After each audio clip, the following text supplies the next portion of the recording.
Pepsi-Cola, P-E-P-S-I. That's your smartest cola buy.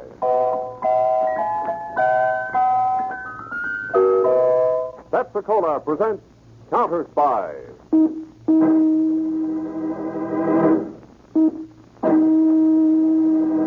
Washington calling David Harding, Counterspy. Washington calling David Harding, Counterspy.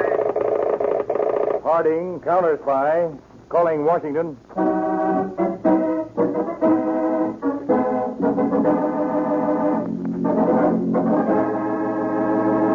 United States counterspies, especially appointed to investigate and combat the enemies of our country, both at home and abroad.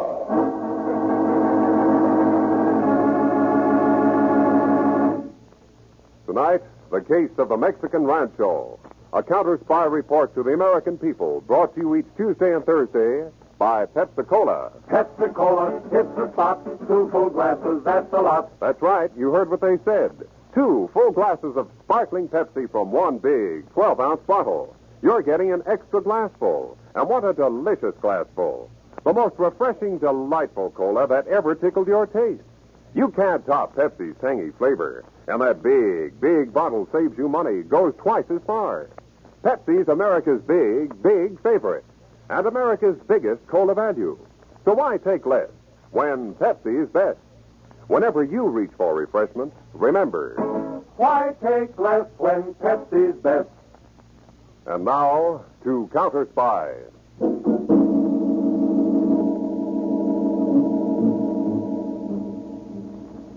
A few weeks ago, a swarthy-faced, steely-eyed chemist was in his laboratory in San Francisco. He was going through his mail. Suddenly, he stopped. There was a picture postcard. He read it. Dear Jensen, have been seriously ill and I'm going for vacation. Won't you join me? Aunt Mary. Slowly, the chemist counted the commas, the periods, even the spacing of the writing. Then he picked up the phone. Tell Mr. Brown I'm resigning. There's serious sickness in our family. In a luxurious apartment in Chicago, a small, attractive, fiery young woman in a negligee was reading a picture postcard. Dear Magna, I'm not expected to live long. Want you with me. Aunt Mary. Well.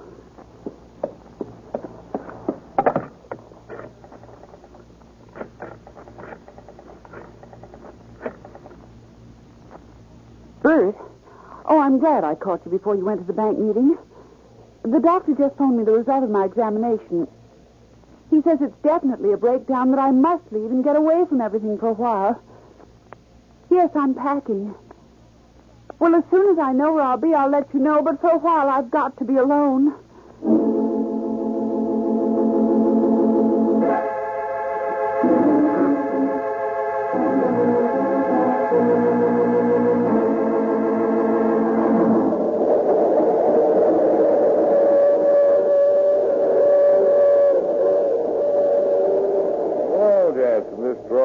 Real chummy with you and Magna and I back together again. I wish you'd stop keeping us in suspense, Dressler. Well, you two acted very promptly on your postal cards. You say we're to stay on this train till we get to Mexico, Mr. Dressler? Yeah, that's correct, Jensen. Suppose right now we all take a look at this map of Mexico. Very, very interesting. Well, now I think I begin to understand. I saw an article in the newspapers, a new uranium deposit in Mexico. That's why I love you, Magna. What intuition. Your training, Dressler. Remember, I'm here, too. These fine black lines, they're the mountains. Now, over here, right in the center of these mountains, this is a plateau, the Mexican city of Vitoria. Population, too small even to be listed, huh? But soon Vitoria may be one of the most important cities of Mexico. Is the uranium deposit owned by the Mexican government or by whom? I'm not sure yet, but I believe the deposit may be on land owned by several individuals. Just how can we profit? What is there to sell a foreign nation? Information concerning the percentage of uranium, or the method of refining the uranium, or a contract with Mexico to ship part of the ore to other countries. If we handle this right, it could mean millions. Jensen, go up to the club car and order us all chicken sandwiches and coffee, huh? All right. Wouldn't you rather have a highball? You heard what I said, Jensen. All right.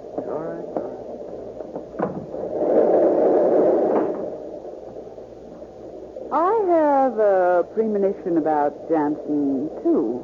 You're right again. Since we've worked together last, he has been drinking heavily. And one who drinks is apt to talk too much? It should be easy to dispose of him in Mexico by an accident. Now, you and I, we must study this map of Mexico carefully. We will live in a little hotel in Victoria.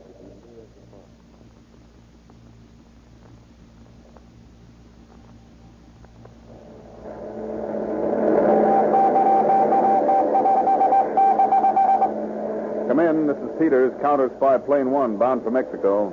Victoria is about 40 miles north of the uranium discovery. If you don't want to stay in Victoria, there's another town 40 miles to the south of the uranium field, La Festa. You and Mr. Harding can get rooms there in a ranch house. That would be fine. For a while, we'll want to keep under cover. That's all. Now, remember, Peters, I'm flying to Mexico at your request. I brought along this map of Mexico, Mr. Harding. I'd like to show you. The publicity that's gotten into the papers about a uranium deposit in Mexico has certainly started something. What did the report from the Mexican police say about it, Peter? Reports said that persons of questionable character were flocking to Victoria. Victoria, that's right here on the map. Unless I miss my guess, foreign agents are swarming there like flies to molasses. What are you chuckling about, Dave? For me? Yes, you. Oh, I was just thinking of a funny story. You've got something up your sleeve. Somehow, Peters, I have a hunch there are going to be some very interesting developments in those mountains within the next few days.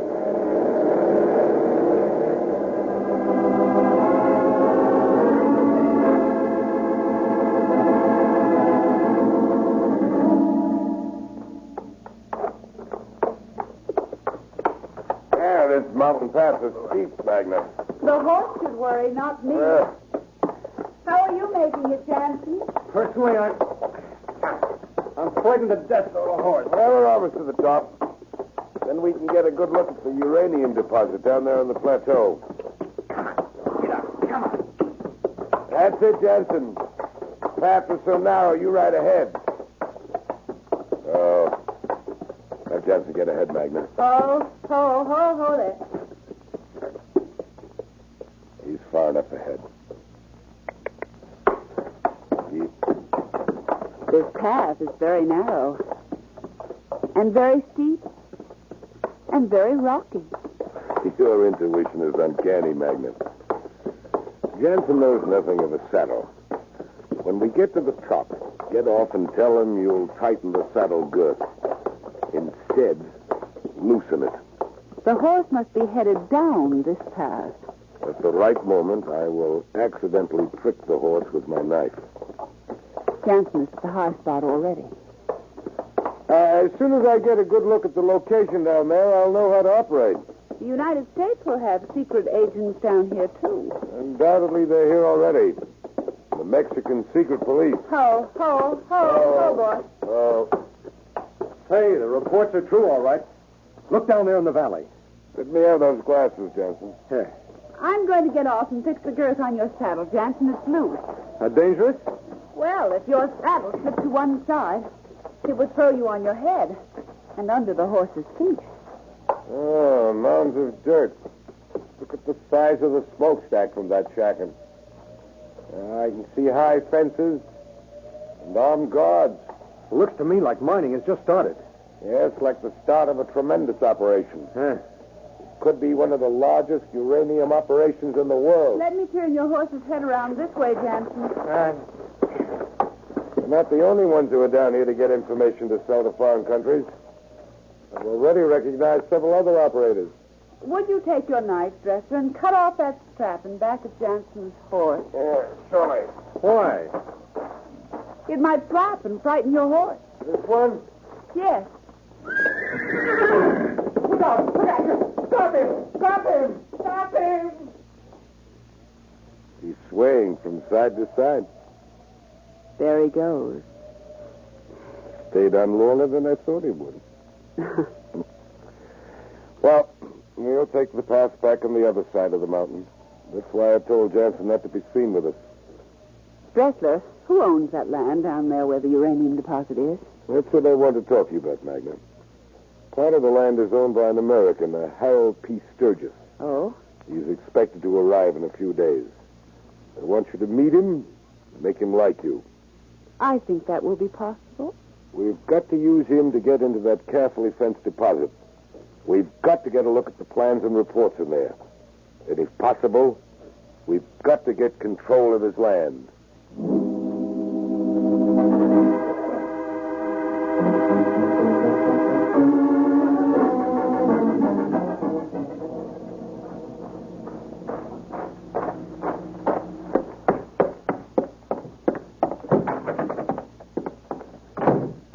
What's the matter, Peter? Dave, I'm mad, boiling. I just saw one of the coldest murders, and I was helpless to do a thing about it. I thought you were up by the high cliff all day. I was, nestled comfortably in the boulders when a girl, a beautiful girl, and two men came riding up. The spy on the uranium field like we thought we would. Yes, glasses and everything. But this girl, she loosened the saddle girth of one of the men, got the horse headed down the steep trail, and then the other man pricked the horse with his knife. Oh. The horse ran headlong down the trail, and the saddle slipped.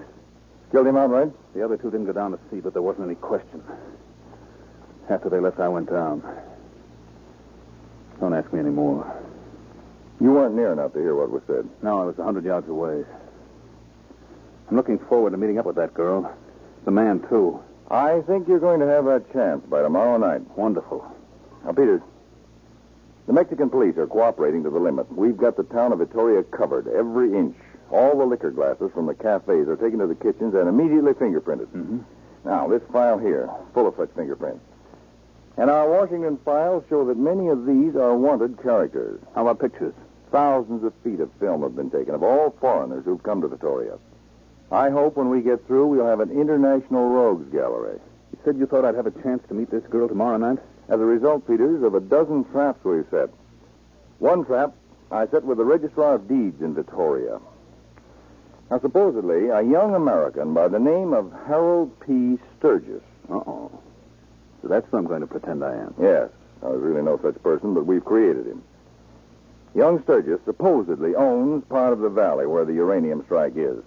Now, several suspicious persons have already been to the Registrar of Deeds and inquired about that land.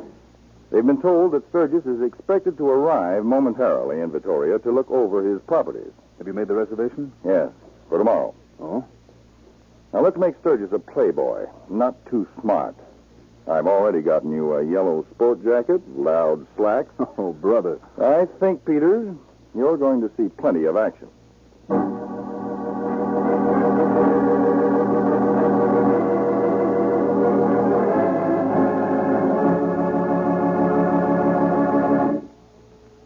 Back to Counterspy in a moment.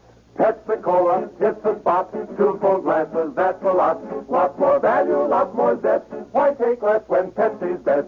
More and more, among fellows and girls, among mothers and dads, you hear that sane and sensible question, why take less when Pepsi's best? No budget, no allowance ever had a better friend than tangy, sparkling Pepsi-Cola. Because one big 12-ounce Pepsi bottle gives you 2 delicious drinks. That's twice as much tangy taste, twice as much delicious Pepsi to go just twice as far. That's why more and more families say, why take less when Pepsi's best? Yes, families like yours and mine, families all over America, they're all saying, why take less when Pepsi's best?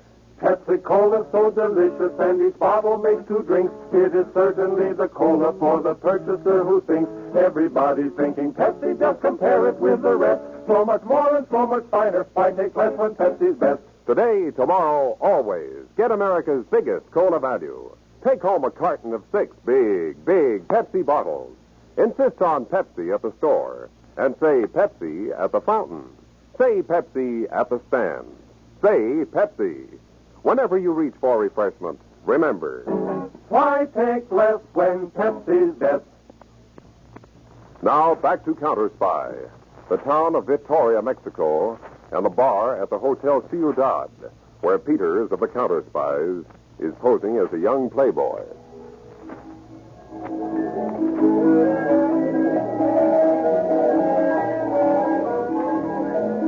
Pardon me, I don't usually come into bars and speak to strange men, but aren't you Harold Sturgis? I am, unless you want me to be somebody else. I think you're going to be a very interesting boss. Boss? Oh, excuse me, won't you sit down? Thank you. My name is Magna Lawson. And you already know mine. Yes, Mr. Sturgis. You see, I'm a botanist, but I've got to make a little money so I can stay a few days longer and finish my work. That certainly is understandable. Well, I'm also a very good secretary, shorthand, typing. I thought that possibly while you were down here, you might need a secretary. The funny part of it is that I do need one. I need one badly. You mean you really could use me? Well, I'm here on business.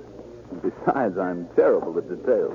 I've got letters to write, deeds of land to look over, and papers to examine over at the mine. You haven't asked me my price yet. What is your price? $10 a day for a very efficient secretary and one who can be absolutely trusted. Is that too much? Definitely no. For the hours, they're apt to be quite irregular. Oh, then it's a deal. A very pleasant deal. When do I start? I'd like to have you start in about half a minute. Now you're making fun of me. But I'm really serious, Mr. Sturgis. Honestly, when do you really want me to start? How about first thing in the morning? Well, tomorrow's Sunday. I want to go to church first, and then I'll start. I can see you're a very sweet person, Miss Magna. And I know you'll be very trustworthy.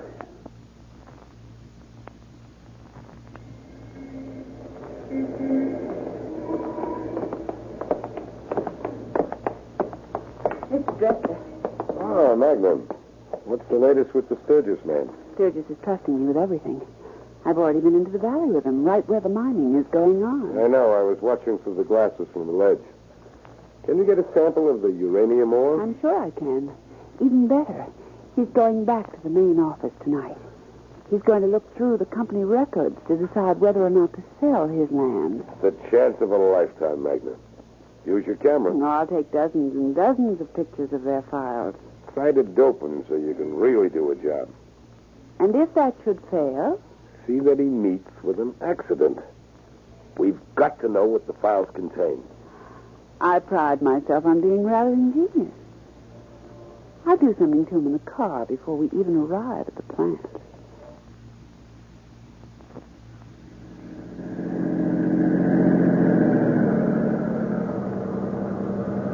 This road to the location is so rough. I don't see how you can see all the holes at night, Harold. Nervous, Magna? Oh, why should I be?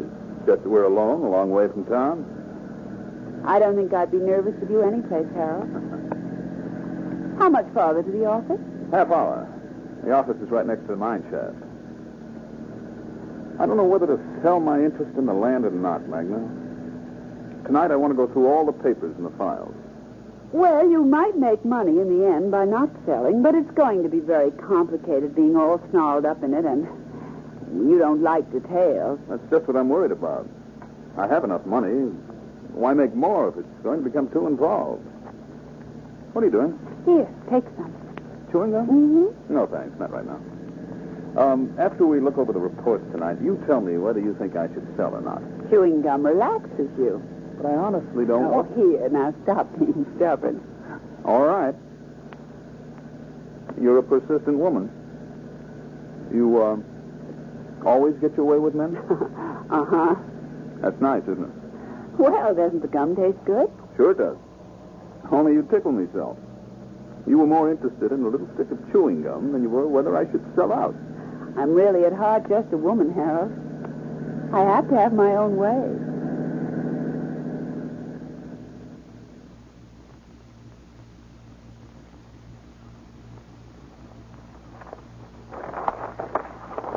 Oh, these deeds to the land are complicated, Magna. You're not accustomed to a business life, Harold. This is where my secretarial work comes in handy.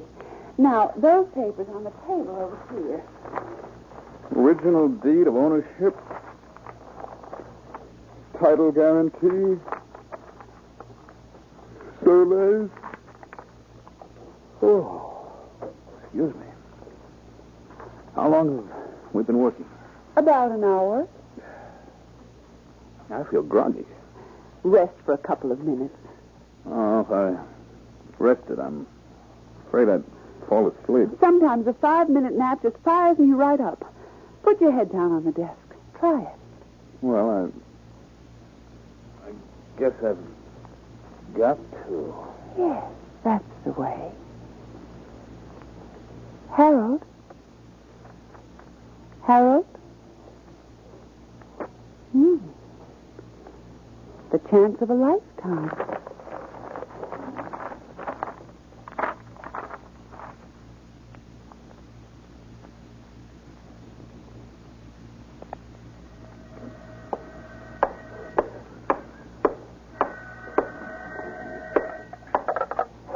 Hello? Peters, Chief.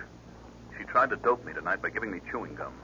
While I was supposedly asleep at the factory, she went through the files with a camera. Was she fast and good? Watch yourself. Oh, Brother Will-I, she's poisoned. It's time to force action, Peters. Pretend to take her into your confidence and tell her what your plans are. When are you coming over to Victoria, Chief? This town is a hotbed of intrigue. I think I'll move over tonight. If we're going to start bearing down, there's no telling what'll happen.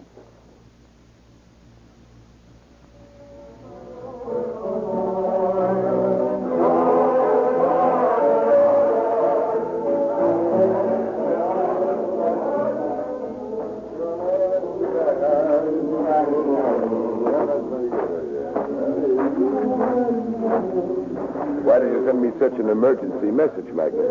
The American, Harold Sturgis, he's decided to sell his land in the valley. What? Why is he so foolish? He's a playboy type dresser. He would rather have quick money now. We've got to buy that fool's land. I think he'd sell for $100,000. Then offer it to him. I'll buy it myself. No, I think he'd become suspicious. But 2 nights from tonight, he's going to hire the entire restaurant at the Hotel Ciudad to auction the land off.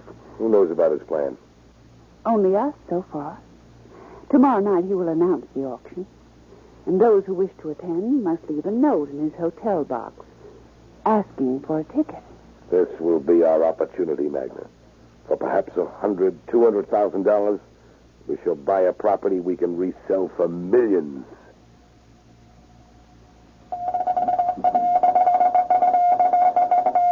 Harding, La Festa, Mexico, to Counterspy Field Office, El Paso, Texas. Arranged to have 2 large transport planes available near the town of Victoria tomorrow night at 9 p.m. Victoria, tomorrow night, 9 p.m. That is all. Now, how are you coming with that list of applications, Peters? Here are the results, Dave. 84 persons have written requests to me for tickets to the auction tomorrow night. Of these 84, we have wanted orders on 62. Now, fingerprints on the applications, handwriting, known aliases, and so forth have been checked against our dragnet operation in Victoria? Right. All right. We'll consider these 62. See which ones we issued tickets to. Most of the big ones I want to arrest, so we'll give them tickets to attend the auction. The small fry we won't give tickets to. They'll return to the States and think we don't know anything about them. Now, Charles Dennis, record 1937, released from custody. No, Peters, no ticket for Dennis. Check. Nicholas Bernsdorf, record... Oh, Peters, this Bernsdorf we've been looking for years. Transportation saboteur. Yes, Peters, a ticket to the auction for Bernsdorf. And a specially engraved ticket to my sweet secretary and Dressler, her real boss.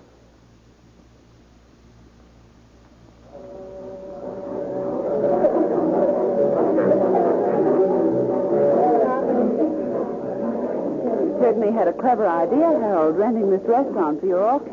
I didn't realize how many people would show up, Magna. I never saw so many international characters before. Have you? They probably believe they're going to get a bargain when you put your ranch up for auction.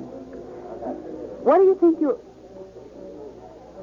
Harold? Who is that big man walking onto the middle of the floor? I believe that's Mr. Harding of the United States Counterspy. Oh, I think I'll leave for just a minute. Wait a second. Attention, please. Your attention, please. Everybody in this restaurant asked for a ticket to attend this auction. Now, in order to conduct the proceedings with the utmost efficiency, all doors are locked and armed guards are stationed outside the doors. Now, gentlemen, and the few ladies present, I'd like to introduce myself, David Harding of the United States Counterspy. We have been working here in Mexico with the consent of the Mexican police. You see, uranium deposits are very vital today, and it occurred to me that if a Mexican deposit were located, espionage agents of many countries, espionage agents both big and small, would come flocking to see what they could learn, accomplish, or sell. Therefore, we took some worthless ranch land out here, 50 miles from any large city, put a fence around it, a couple of old buildings, and a smokestack. Then we gave out information that uranium might have been struck.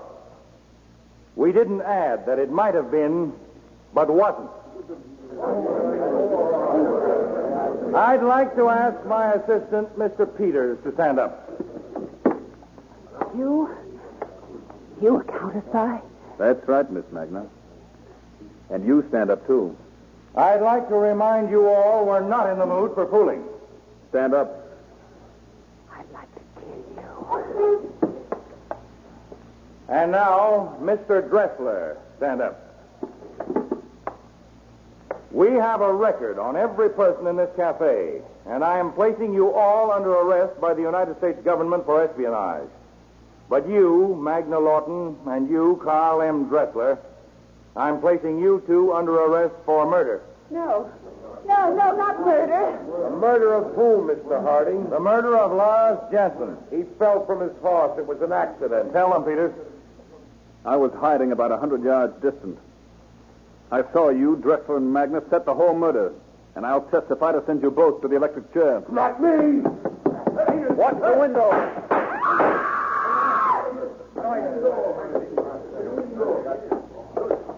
Dressler is dead.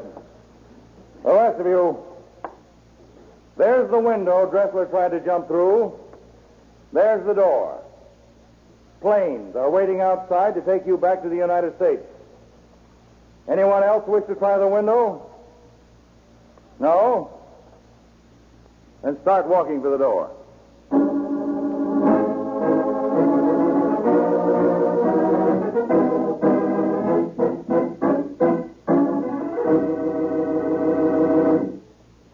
When your friends drop in, be generous, but be thrifty, too. Serve plenty of delicious Pepsi-Cola.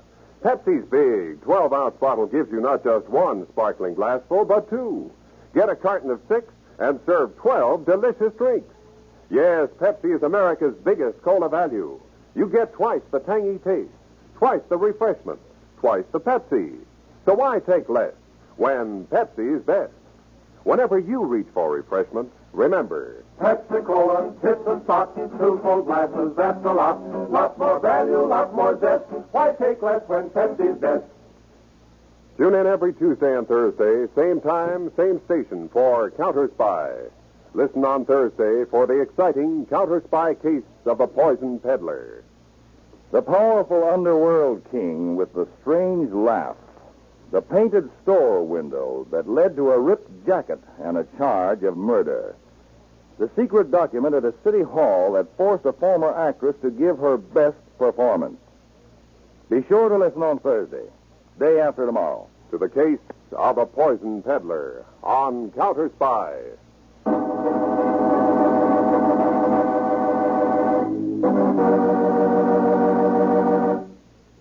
Tonight's Counterspy program originated in New York, was directed by Ted Corday, and featured Don McLaughlin and Mandel Kramer, with music by Jesse Crawford. Counterspy is a Phillips H. Lord production for Pepsi-Cola. Enjoy some Pepsi ice cold tonight.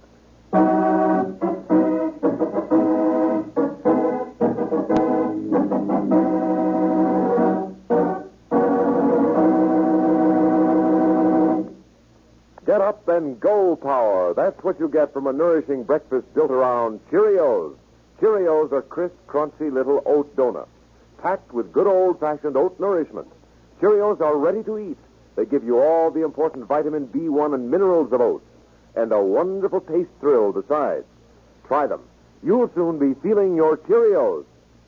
And for another half hour of exciting adventure, listen tomorrow night over this same network to The Lone Ranger.